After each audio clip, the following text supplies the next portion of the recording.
तो सुप्रभातम कक्षा 10 के लिए आज मैं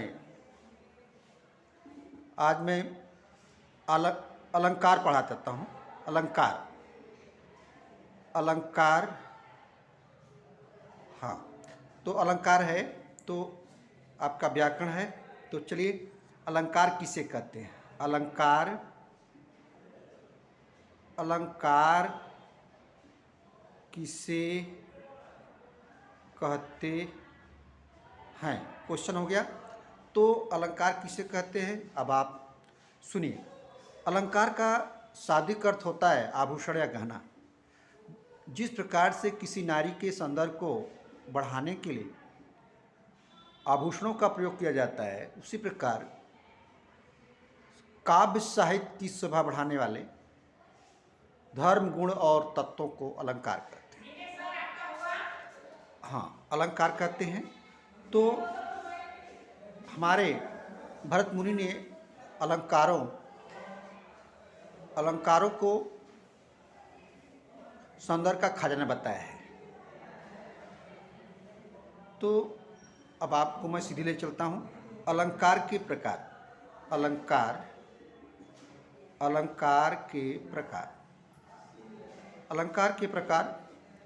दो प्रकार के होते हैं। पहला है शाब्दिक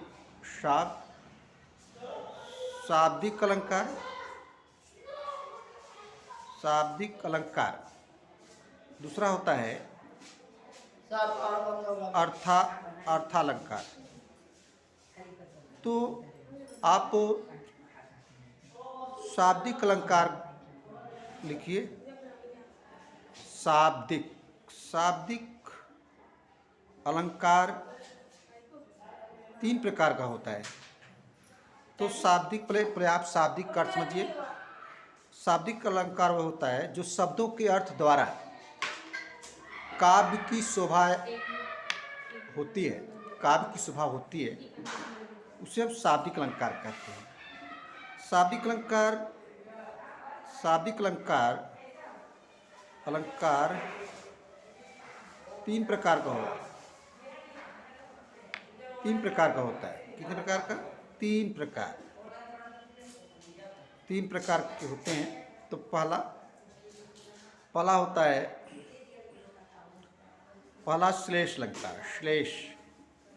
श्लेषालंकार हम कह लेते हैं, श्लेषालंकार। दूसरा होता है उपमा अलंकार। और तीसरा होता है यमकालंकार।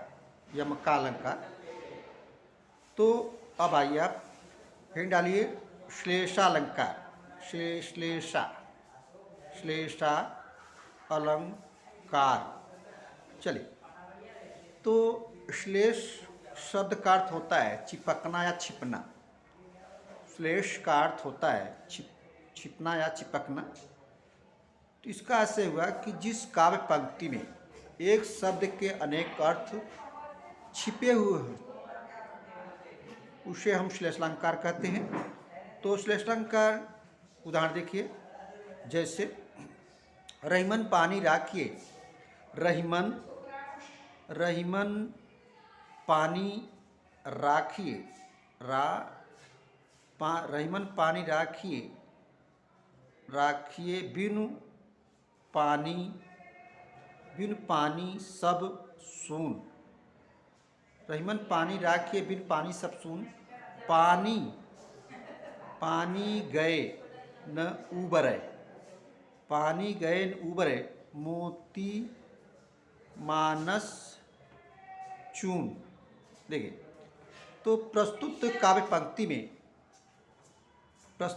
पंक्ति में पानी के तीन अर्थ हैं। तो मोती के अनुसार मोती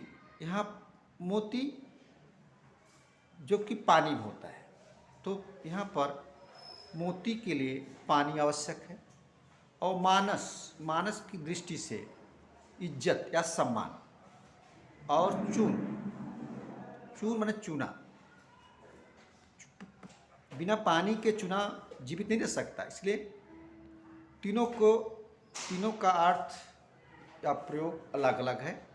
इस प्रकार से यहाँ पर श्लेष अलंकार।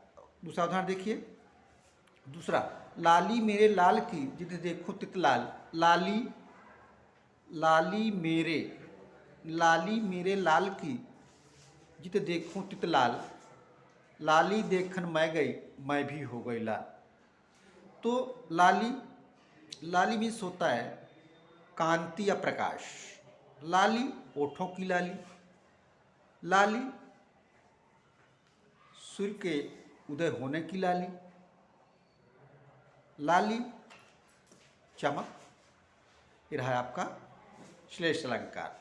अगला आता है उपमा अलंकार। दूसरा उपमा अलंकार। उपमा अलंकार देखिए, जिस काव्य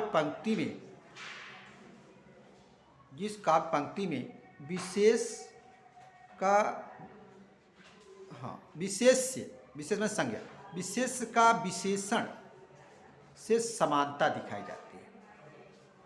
या दूसरे शब्दों में कह दिया जाए, जिस काव्य पंक्ति में संज्ञा का सर्वनाम से समानता दिखाई, या उपमेय के उपमान से समानता दिखाई जाए, उससे हम उपमा अलंकार कहते हैं। उपमा अलंकार की मुख्य पहचान है, आप लिखिए, मुख्य पहचान है सा सम तुल्य सहज सरल सरस अतुलनीय अद्वितीय अनुपम आदि। सा सम सहज सरल सहज अतुलनीय अद्वितीय अनुपम। तो उदाहरण देखिए आप, तो उदाहरण तावा समथी तपती वसुंधरा। तावा समथी तपती वसुंधरा। तावा समथी तपती वसुंधरा। यहाँ पर धरती की तुलना तावे से की गई है। यहाँ सम शब्द आया, देखिए, तावा समथी तपती वसुंधरा, ये आपके एक उदाहरण हो गया। दूसरा देखिए, पीपर पात सरस मन डोला। पीपर पात सरस शब्द आके देखो, मैंने लिखा है वहाँ पे सरस शब्द, पीपर पात सरस मन डोला। हाँ, इस प्रकार से आपके किसी काव्य पंक्ति में जितने मैंने शब्द लिखाया है, ये आप देखेंगे तो निश्चित है आप उपमा अलंकार ही पाएंगे, अगर रहेगा तो। चलिए तीसरा देखिए, तीसरा है यमक अलंकार। यमक अलंकार। तो ये देखिए, जिस काव्य पंक्ति में दो समान शब्द आए, हाँ, दो समान शब्द आए और उनका अर्थ अलग अलग, हाँ, जिस काव्य पंक्ति में दो समान शब्द आए और उनका अर्थ अलग अलग हो, वहाँ पर यमका अलंकार होता है, यमक अलंकार होता है। उदाहरण देखिए, हाँ देखिए, साधु ऐसा चाहिए जैसा सूप सुहाए। साधु ऐसा चाहिए जैसा सूप सुहाए। सार को गही रहे। सार को गही रहे। थोथा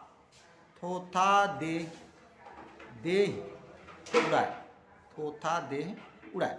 यहाँ देखिए, इस काव्य पंक्ति में सार शब्द दो बार आया है। सार, तो देखिए, सार माने होता है, पहले सार का अर्थ है, सार माने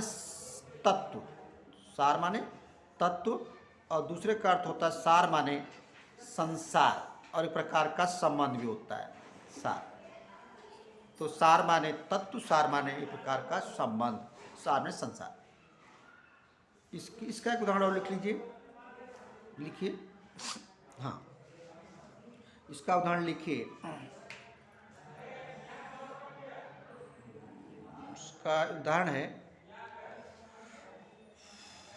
हाँ, चरण, हाँ देखिए, चरण धरत चिंता करत, लिखिए बना, चरण धरत, चरण धरत चिंता करत, चरण धरत चिंता करत, चिंता करत, अरे यार अब क्या करूं, चरण धरत चिंता करत, चितवत चारह ओर, सुबरन को खोजत फिरे, कभी कामी और चोर, सुबरन को खोजत फिरे, कभी कामी और चोर। पुनः देख लीजिए, चरण धरत चिंता करत, चितवत चारह ओर, चितवत चार ओर, स्टॉप कर दीजिए, उजाले में लेके बैठ के बनाइए, उसमें दिख कहाँ रहा है। अरे तो समझाना